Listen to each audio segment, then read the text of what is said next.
महाराज जी कहते थे भी सत्य की खोज करो, सत्य की खोज करोगे तो सत्य मिल जाएगा, क्योंकि सत्य है।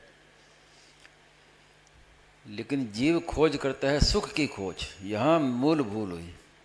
जहाँ सत्य की खोज करनी चाहिए वहाँ वो लग गया सुख की खोज करने। तो सत्य की खोज करे तब तो सत्य मिल जाएगा, क्योंकि सत्य विद्यमान है।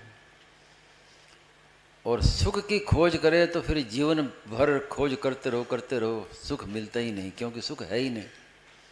दुखालयम अशाश्वतम, दुखालय संसार है। अब दुखालय में सुख कहाँ से मिले? लेकिन संसार में एक भ्रम है मृग मरीचिका कि जैसा दिखता है वैसा मिलता नहीं। गीता में आए ना, न रूपमस्य तथोपलभ्यते। तो चालाकी क्या है संसार की कि संसार में जहाँ देखो तो सुख दिखता है, सुख। उस भ्रम में व्यक्ति सोचता है कि हाँ ये मिल जाए तो मुझे सुख मिल जाएगा, ये मिल जाए तो सुखी हो जाऊंगा, ऐसा हो जाए तो सुखी हो जाऊंगा।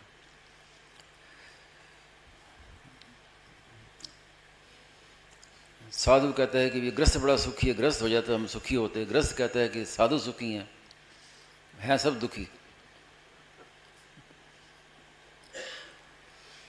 तो संसार का जो भ्रम है ना, वो भ्रम को समझना बड़ा आवश्यक है, बड़ा सूक्ष्म है। वो क्या है कि सुख रूप से दिखता है, और जब हम उसे प्राप्त करते हैं तो सुख तो वहाँ से गायब हो जाता है और दुख प्रकट हो जाता है। ऐसा जादूगर है संसार। अपने जीवन का अनुभव देखें तो जीवन भर यही हुआ है, और आगे भी अगर भ्रम नहीं मिटा तो आगे भी ऐसे ही होगा।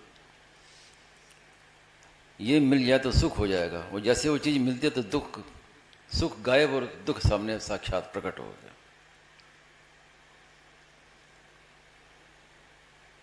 आज सुबह एक सत्संगी भाई ने कहा कि ग्रस्त में दुख बहुत है, ग्रस्त में दुख बहुत है।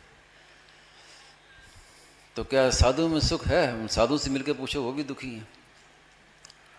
जब तक मन में कामना है तो चाहे साधु हो, चाहे ग्रस्त हो, चाहे वानप्रस्थ हो, सन्यासी हो, दुख मिलेगा। भ्रम होता है केवल बस। स्वामी जी महाराज ने एक दृष्टांत बताया कि एक घर में चूहे बहुत हो गए। अब दिन भर रात भर उछल कूद करें, चीज़ों को नुकसान करें, परेशान हो गया, क्या करें। तो उसने एक युक्ति सोची, पिंजरा लेके आ गया, चूहे पकड़ने वाला पिंजरा ला के रख दिया। भीतर में रख दिया बढ़िया बढ़िया माल खाने का, छोड़ दिया, रख दिया। जब रात्रि हुई तो एक चूहा घूमते घूमते आया पिंजरे के पास में, तो उसे बड़ी सुगंधी आई। देखा तो माल तो बहुत बढ़िया है भीतर में। तो अब उसने कहा कि ये अगर मुझे चीज़ मिल जाए तब तो बड़ा निहाल हो जाऊंगा। कैसे मिले ये, कहाँ जाऊं, कैसे करूं। तो पिंजरे के चारों ओर घूमने लगा कि कोई रास्ता मिले तो जाऊं भीतर। तो एक जगह रास्ता मिल गया तो अंदर गया तो खट आवाज़ आई। तो जैसे खट आवाज़ आई तो उसके मन में भी खटका हो गया। समझ गया कि ओहो ये बात है। अब उसको तो भूल गया जो खाने पीने का मसाला रखा था, माल रखा था। अब बाहर कैसे निकलूं? अब उछल कूद करने लगा, इधर रास्ता उधर। अब बाहर कहाँ से निकले, रास्ता बंद। अब ना तो वो खा सकता है और ना बाहर निकल सकता है। तो दूसरे चूहे आए वो बारी बारी से, उन्होंने देखा कि ये तो भाई अकेले अकेले मौज कर रहा है, इतना सामान भीतर में माल पड़ा हुआ और अकेला मौज कर रहा है, कोई उछल कूद कर रहा है, तो हम पीछे क्यों रहे। तो दूसरा आया तो वो भी कैसे भीतर जाएं, रास्ता मिल गया। रास्ते में भीतर घुसते ही खट। अब भीतर गया तो पता चला कि वस्तु स्थिति तो ये है। तो जैसे महाराज जी कहते हैं कि काठ के लड्डू हों, लकड़ी के लड्डू हों, तो जो नहीं खाता वो भी पछताता है, जो खाता है वो भी पछताता है। तो ये दशा है। लेकिन इसमें घबराने की बात नहीं है गृहस्थियों को। स्वामी महाराज कहते थे गृहस्थ बड़े मजबूत होते हैं, साधु से ज़्यादा मजबूत होते हैं। साधु बड़े कमज़ोर होते हैं, गृहस्थ मजबूत होते हैं। साधु के पास क्या, एक कमंडल है, एक झोला है, आश्रम में आ गए, जरा से किसी ने कुछ कह दिया, कोई प्रतिकूलता आ गई तो लोटा वो कमंडल उठाया, झोला उठाया, वहाँ से चल के चल दिया, दूसरे आश्रम चले जाए।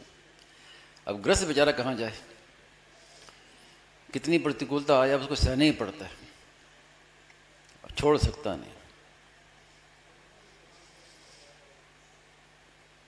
तो मूल जो बीमारी है ना कि हमें सुख मिल जाएगा, ये भ्रम हमें हटाना पड़ेगा। जब तक मन में ये भ्रम रहेगा, सुख की खोज रहेगी, तब तक परमात्मा प्राप्ति प्राप्त होते हुए भी दूर है, नित्य प्राप्त होते हुए भी अप्राप्त है, और संसार अप्राप्त होते हुए भी प्राप्त दिखता है। तो सुख की खोज की जगह सत्य की खोज पकड़ लो।